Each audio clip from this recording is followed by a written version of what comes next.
Upon seeing that the demon was still alive, Doares' gaze filled with confusion and fear. While Vicar had the sword stuck in the demon's head, Dantalian's gaze fixed on Doares, and he couldn't help but show a confident smile. Her mind filled with many questions, she began to observe the demon and asked Vicar why he wasn't dead despite having his head pierced. Vicar's gaze fixed on the demon, and he remained silent in thought. It didn't take long for him to realize that this guy was Dantalian, one of the 10 elite corpses. Dantalian's eyes filled with emotion, and with a smile, he realized that Vicar was the person who had killed Andromalius. The back part of Quilty's head began to open, and the true demon Dantalian started to emerge, revealing that this was the face of the priest for whom he had worked so hard. But it was a shame because now he could no longer use it. Upon hearing this, Vicar's gaze filled with concern, and he couldn't help but go on alert, realizing that this was not good.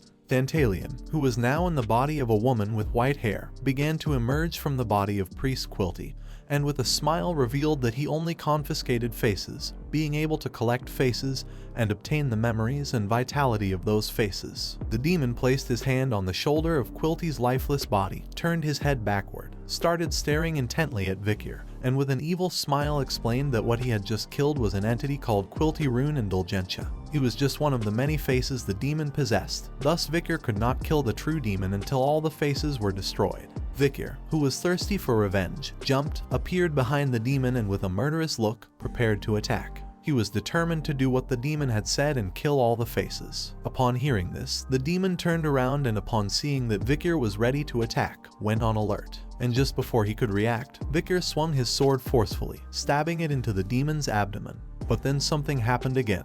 Doares placed her hand near her chest, and her gaze filled with fear and sadness as she saw what lay before them. Meanwhile, on the other side, Vicar began observing in silence without losing his composure. Vicar forcefully drove the sword into Dantalian's chest, causing the woman who owned the body to regain consciousness. She began to cry and told Vicar that she did not want to die, asking why she had to die. Her eyes filled with sadness and despair, causing blood to start coming out of her mouth. In a desperate attempt to save her life, she begged Vicar to spare her life. And not long after, she lost her life. Vicar pulled his sword from her body, causing it to collapse onto the ground. Vicar began to observe the corpse in silence, while on the other side, Doares placed her hands over her chest and she couldn't help but panic, not knowing what was really happening. Several minutes passed and the woman's corpse did not move. Until then, the corpse opened up and a man began to emerge from within. An ordinary man came out of the woman's corpse, sat down, started turning his head from side to side, and with a confused expression asked what this place was. Vicar did not lower his guard, and his gaze fixed on the man.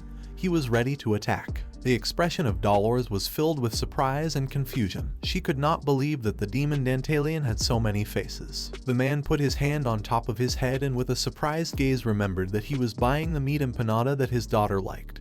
When suddenly on the way home, something had happened. Just before the man even had time to finish the sentence, Vicar, who was full of rage, forcefully swung the sword and cut off the man's head, making it fly through the air. To Vicar, the demon was very arrogant. The eyes of Vicar, which were full of rage, filled with surprise upon seeing a small child crying.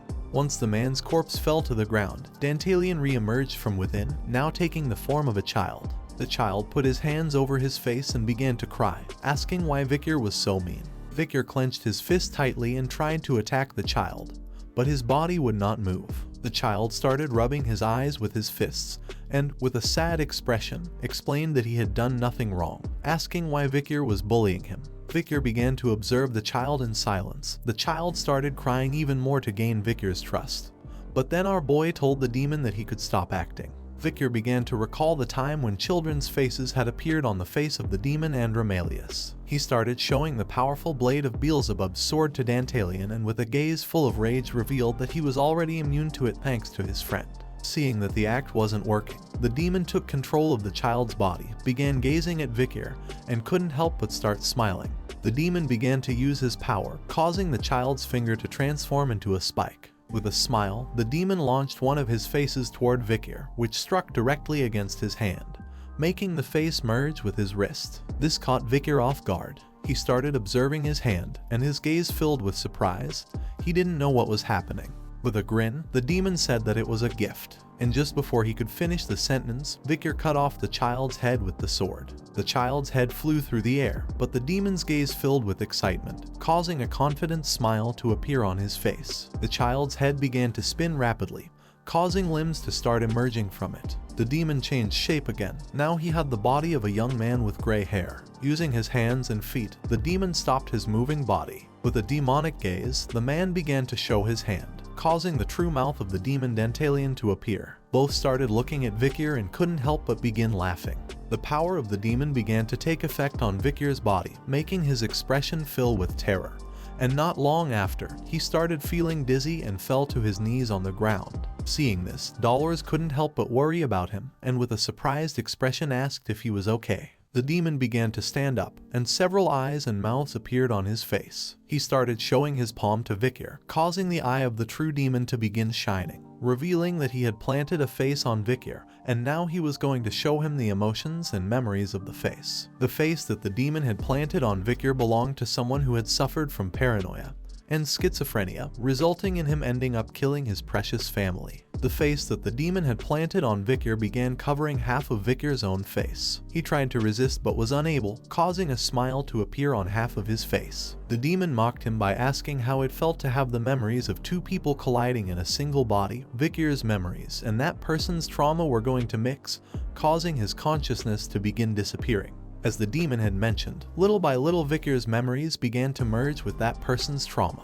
The demon placed his hand under his chin, and his expression turned surprised. In a desperate attempt to save himself, Vicar cut off his own arm and began showing a confident look, revealing that he was not going to give up so easily. Upon seeing this, Doares put her hands over her mouth and was shocked. She couldn't believe that Vicar had cut off his own arm. Her gaze filled with sadness and concern, but our boy asked her not to worry about him. Vicar's arm began to regenerate until, several seconds later, a completely healthy arm appeared as if it had never been damaged. He revealed that he was fighting against a demon, but that didn't mean he was an average human. Far from being astonished, the demon remained calm, began to observe Vicar, and now understood why Andromalius had been defeated. His attention was fixed on the Beelzebub sword, and upon seeing the demonic energy, he realized that it was the demonic sword Beelzebub.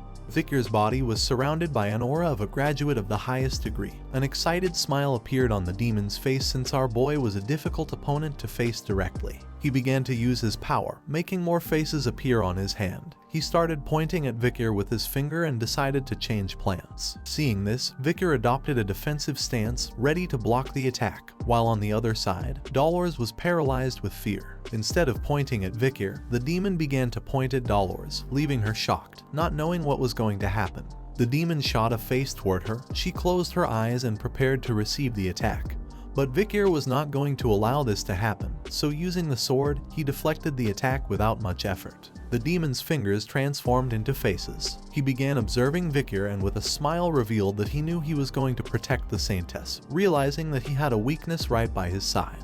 The demon shot several more faces toward Doares, but Vicar stepped in between and started blocking the attacks. Doares panicked and with a sincere expression asked our boy not to worry about her, and she advised him to fight against the demon.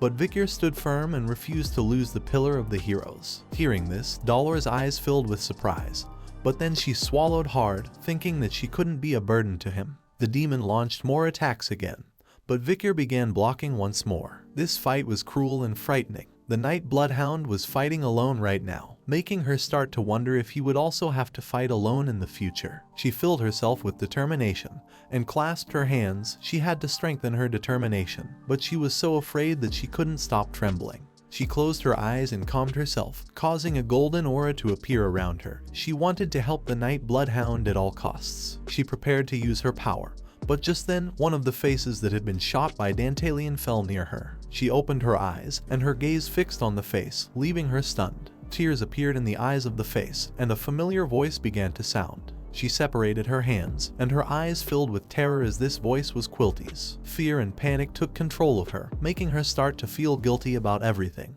The demon's plan had worked. He couldn't help but begin to smile. His arm transformed into tentacles with faces. He prepared to attack, thinking this was too easy. The demon extended his arm toward them, causing thousands of faces to shoot out at them. Having one transplanted person was already painful enough. No one knew what would happen to a human when there were hundreds of transplants. As the attack slowly approached, Vicar adopted a defensive stance, began watching the demon, and prepared to defend himself. With a confident expression, he explained that he could simply slice them all. The tentacles reached him. Our boy started swinging the sword with precision, cutting through many of the faces. The demon once again launched even more faces toward them, and with a smile, asked him if he truly believed he could cut through thousands of faces. Vicar did not lose his composure and continued cutting the faces, but just then, his attention focused on something, causing his eyes to fill with surprise. Among the faces was the face of a girl who was very familiar to Vicar. This face belonged to Perry. The memories of the orphanage came to Vicar's mind. She had placed a crown of flowers on our boy's head. Then both had sat next to a tree to talk. The image of Perry happily smiling filled our boy's mind, and Vicar began to see the same smile on the face that was in front of him. Vicar was paralyzed upon realizing that the demon had also killed Perry, causing his gaze to fill with sadness and guilt for not having protected her earlier. Vicar's mind clouded, and this was enough for the tentacles to successfully strike Vicar's body. Our boy was left defenseless, and thousands of faces began to enter his body. This is the end of the video. If you guys want to see the next part, then don't forget to subscribe and like the video.